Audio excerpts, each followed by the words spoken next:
Hi, I'm Marie Bliston, President of the New Jersey Education Association. The NJEA is committed to celebrating excellence in education. That's why we're so proud to support Teacher Appreciation Week, a special series produced by the CAUCUS Educational Corporation, celebrating New Jersey's talented and dedicated teachers.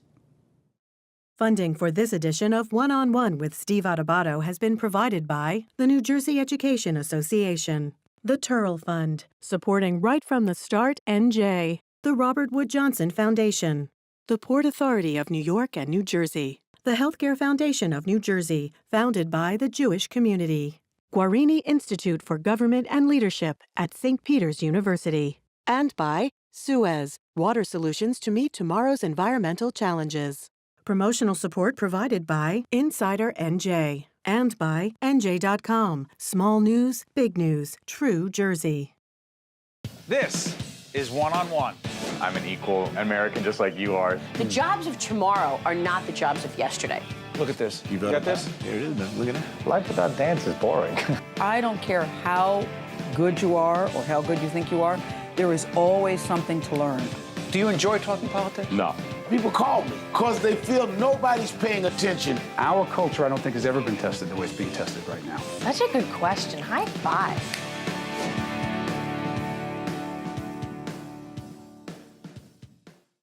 Hi, I'm Steve Adubato. This is One-on-One. We're coming to you from the Agnes Ferris NJTV studio in New York. It's our honor to introduce two very special guests, two educators making a difference in the lives of fourth graders every day. Brian Tobin. How you doing? Todd Wilson. How you doing? Fourth grade teachers Martin Luther King Jr. Elementary School in beautiful Trenton, New Jersey. Good to see you guys. How you doing? Thanks This for having is me. it's part of our collaborative series we're doing in cooperation with the NJEA, part of the Classroom Close-Up Initiative that continues. Set this up. We're about to see a clip. This is from your students. You take them, fourth grade students, to the Old Barracks in Trenton. Yes. What does it describe what that is? It's an area where they talk about the Revolutionary War, and we were lucky enough to get a grant from the Crossroads of the Revolution that actually paid for us to get there, and the kids had an awesome experience. This is good stuff. Yes. Want to talk about it when we come back? All right. Come right. Let's go to the Old Barracks. This is Classroom Close-Up. Check it out.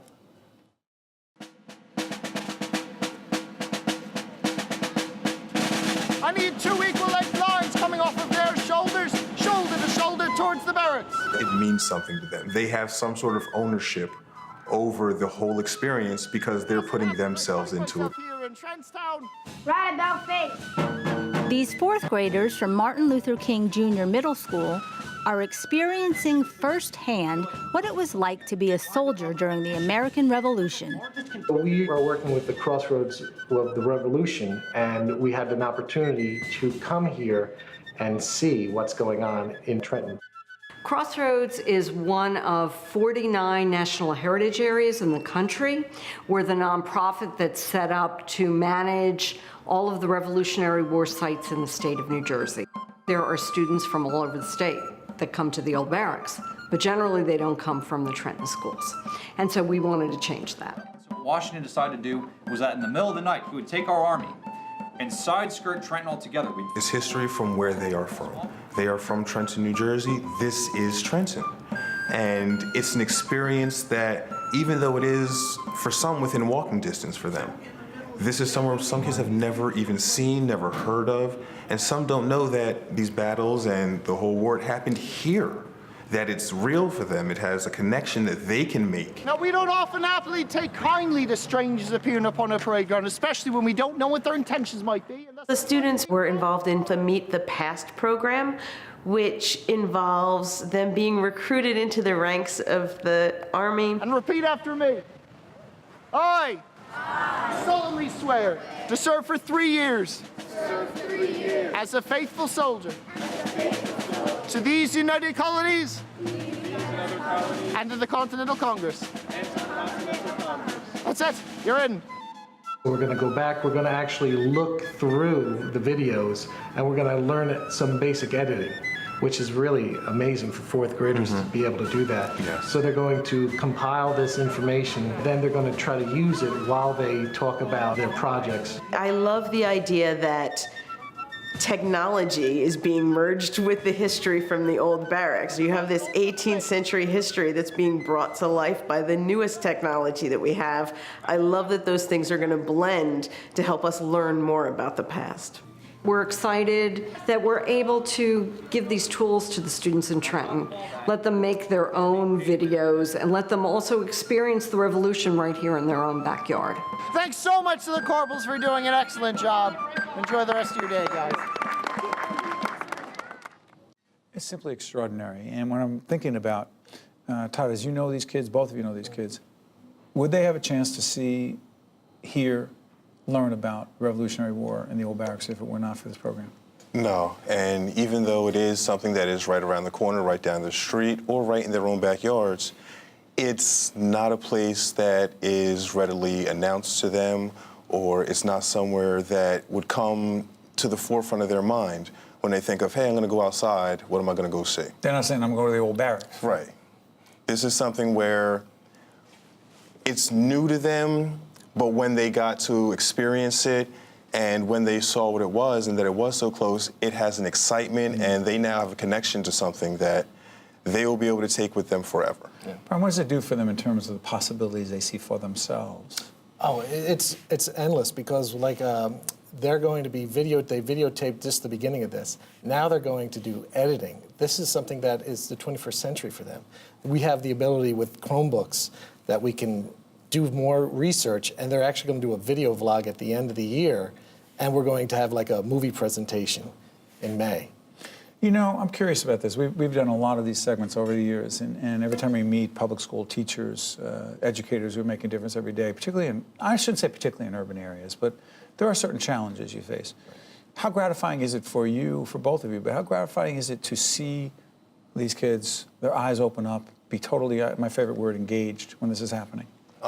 It's more of a spark inside of me that matches the spark that I see inside of them. Because you see hope, you see kids who are like, wow, I had no idea this existed, and suddenly it opens up a whole world to them. And it gets me excited to keep going, gets me pumped up to, as I used to play sports, I was an athlete. And it's like winning a championship. Every time you see like the sparkle in a kid's eye when they say, I get it. Or not even if they don't get it yet, if I want to learn this. That's a big win. I have a thirst for the knowledge. So, but finally, does it remind you as to why you even got into education? Absolutely.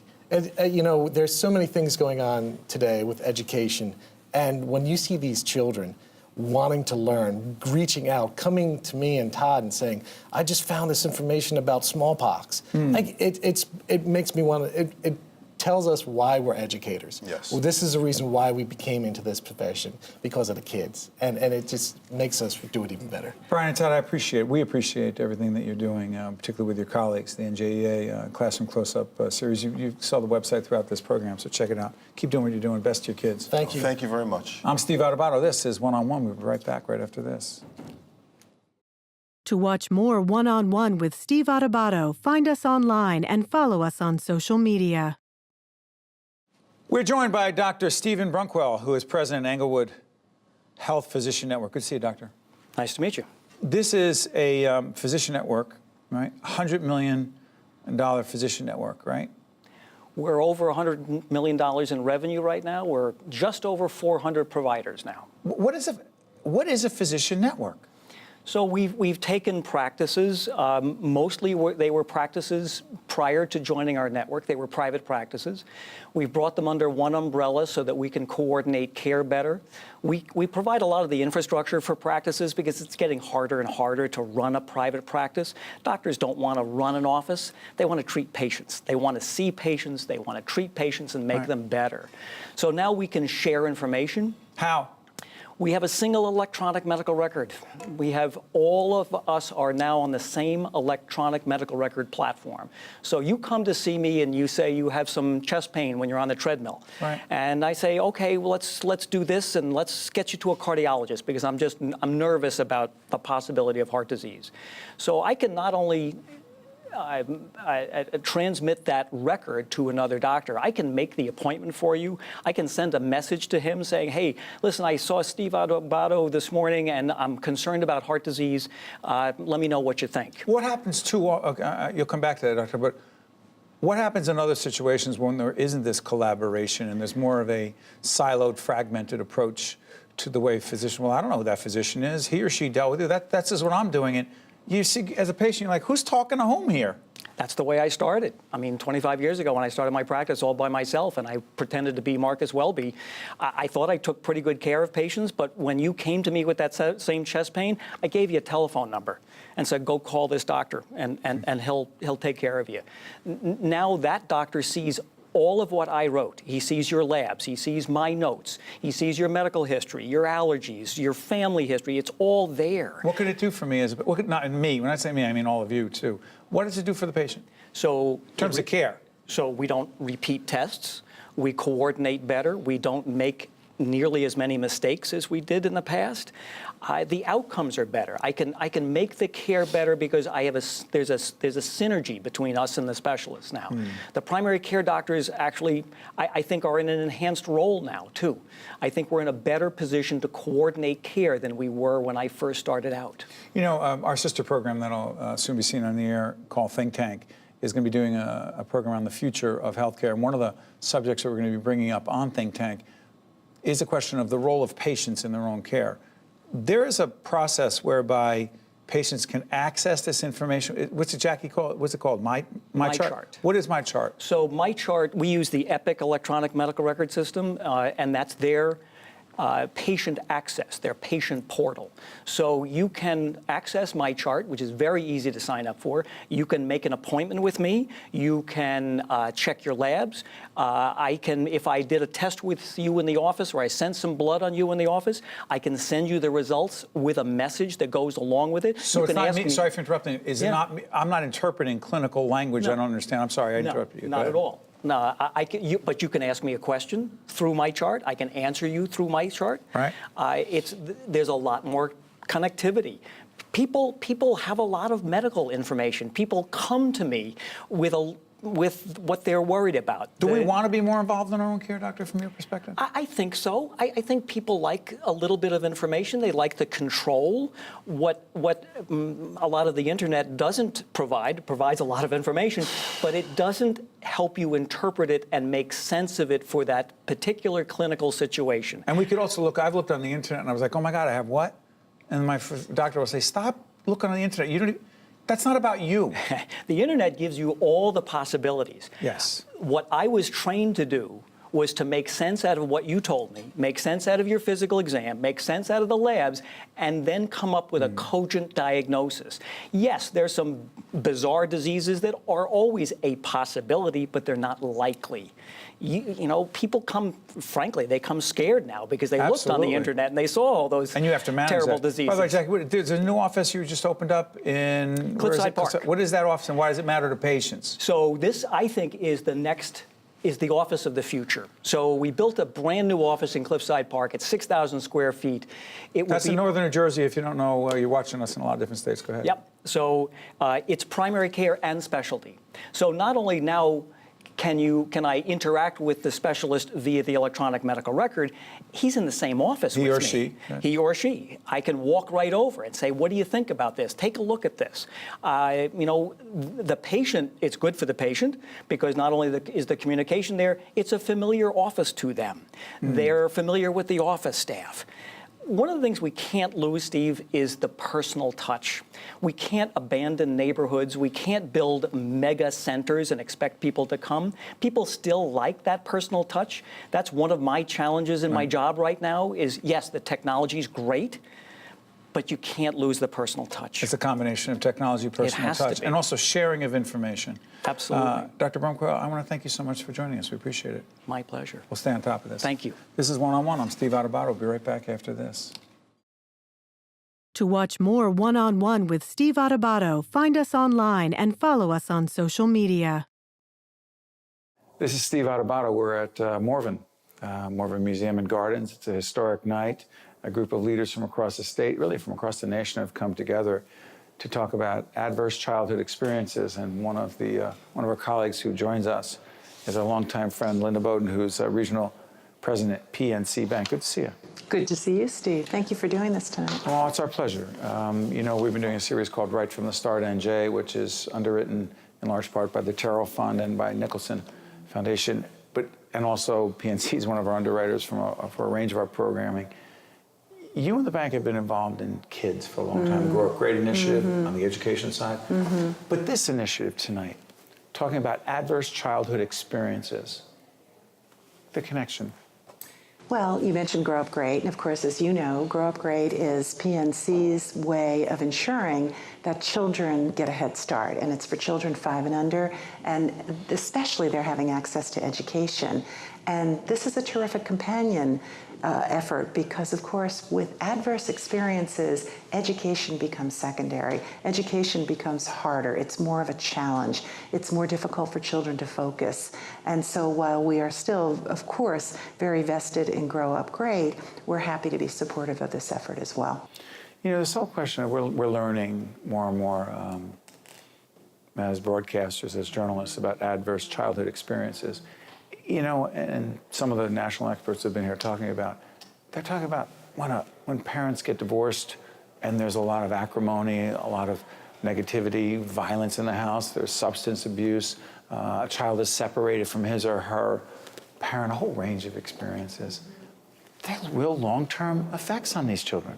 They can. They absolutely can, yeah. And I think that's very much what this group is trying to do, is ensure that these children have resilience, are able to overcome these experiences, can sort of get back into the learning mode that we talked about earlier. And it's interesting, you just listed a number of adverse experiences, but we didn't talk about physical abuse, sexual abuse, which unfortunately is out there. And of course, the impact on children is just incredible.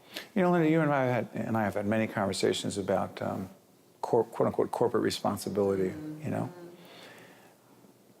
Let me ask you something. Why, from PNC's perspective, why do you feel, not just for your bank, but for all corporations, why is it a corporate responsibility, or responsibility of corporations as quote-unquote good citizens to step up and get involved? I mean, money is one thing, and we appreciate it greatly in public broadcasting, but beyond that, to really get involved, beyond simply, hey, it's a bottom line issue, either it's making money or it's not for us. Yeah. You've never seen it that way. No. I think, you know, certainly there's a degree of altruism in all that we do, all we get involved with, because it's just the right thing to do. We do feel as corporate citizens, we have an obligation to be good neighbors. But also think about it, Steve, if we can help children, whether it's from an education standpoint, an adverse experience standpoint, if we can help them to somehow get past that and grow into really productive citizens, you know, that impacts society overall. That impacts business. And the other thing is that we really don't talk about all the time. These kinds of situations are self-perpetuating. What do you mean? If you have an adverse experience as a child, and especially if it's something particularly intense, chances are when you get older, you may repeat the same thing. And so part of, I think, what's trying to be done here is how can you stem that tide? How can you change that? How can you alter that course that has seemed so inevitable for such a long time? Sorry for interrupting, Linda. You and I have also talked about your experience outside of the corporate world. You've had some experiences before you became a top executive at PNC. Just describe that and how it is connected to your commitment and concern for children. Well, you're kind to bring that up. You know, I do have a personal interest in this because I was a teacher for several years before going into banking. I've had a very circuitous route into the banking world. But, you know, when you work with young children, you see, yes, they're resilient, but they're also fragile. And then the other thing is I did leave banking for a while, as you know, and I got a degree in clinical social work and was engaged in that for a bit, and so saw firsthand the kinds of experiences that children are exposed to, and again, the lasting impact on them. So, you know, I think it's, as usual, you kind of sussed that out, Steve, that I'm certainly here representing the corporate world, but I do have a personal interest as well. Yeah, and one more thing about this, I'm curious.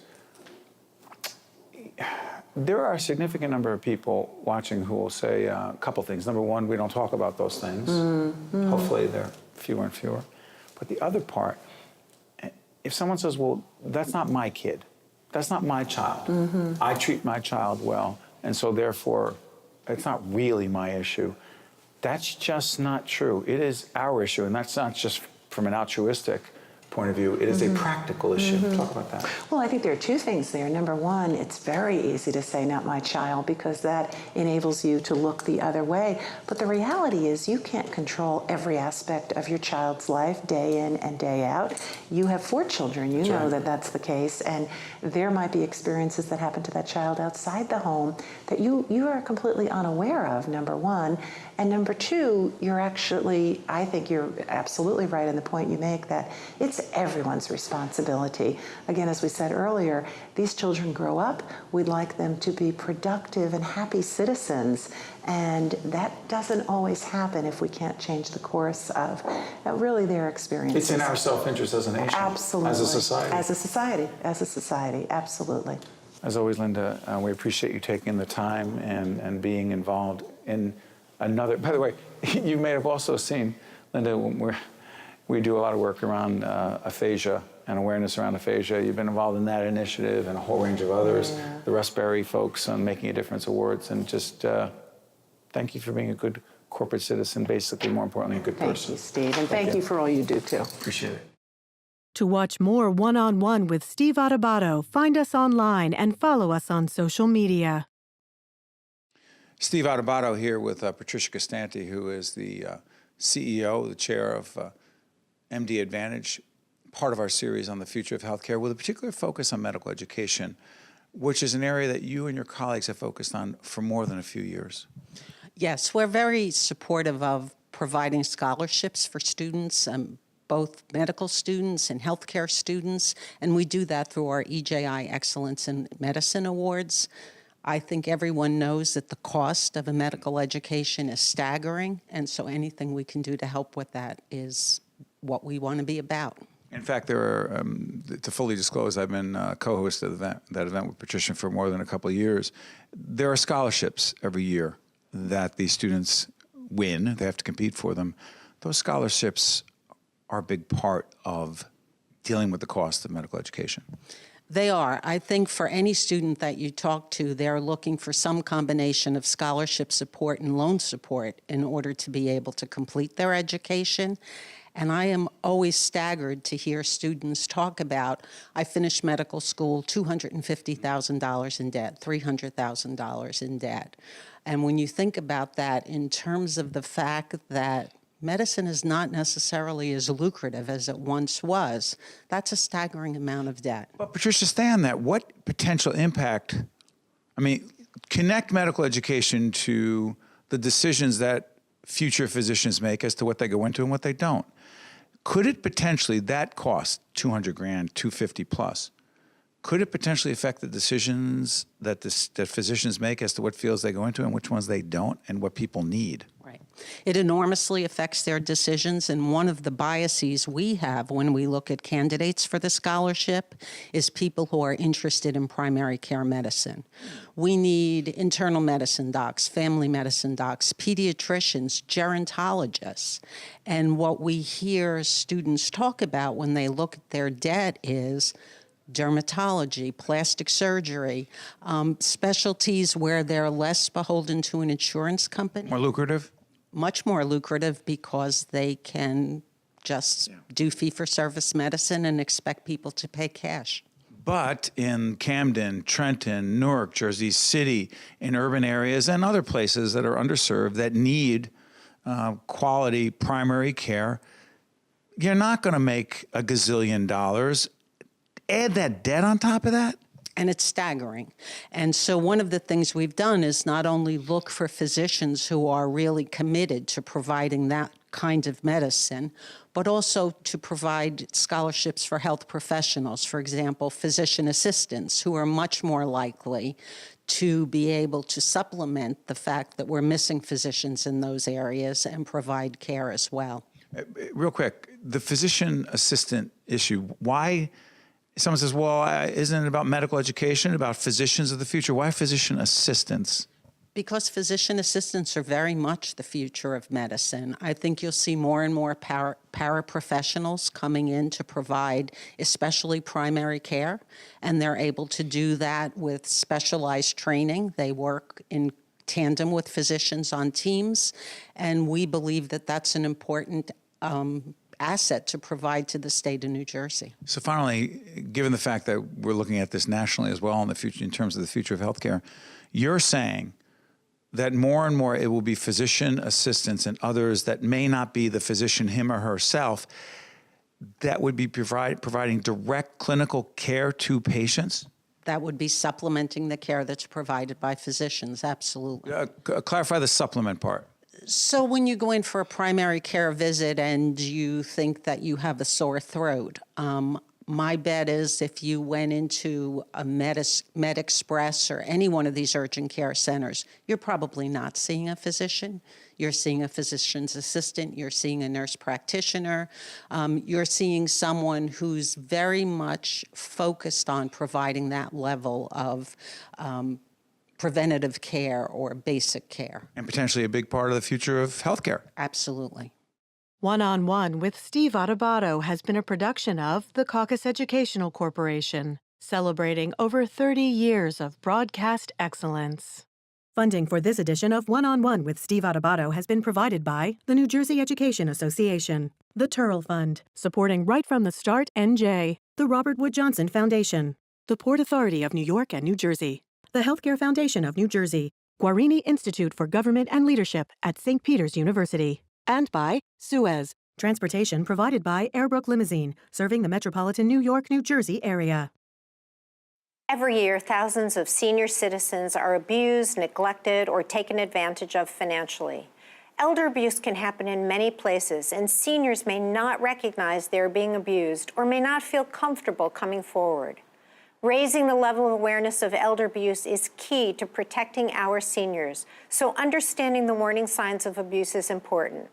Be aware of changes in daily patterns, finances, and changes in appearance. If you think someone is being abused, please contact your local Adult Protective Services unit or local authorities to get help right away.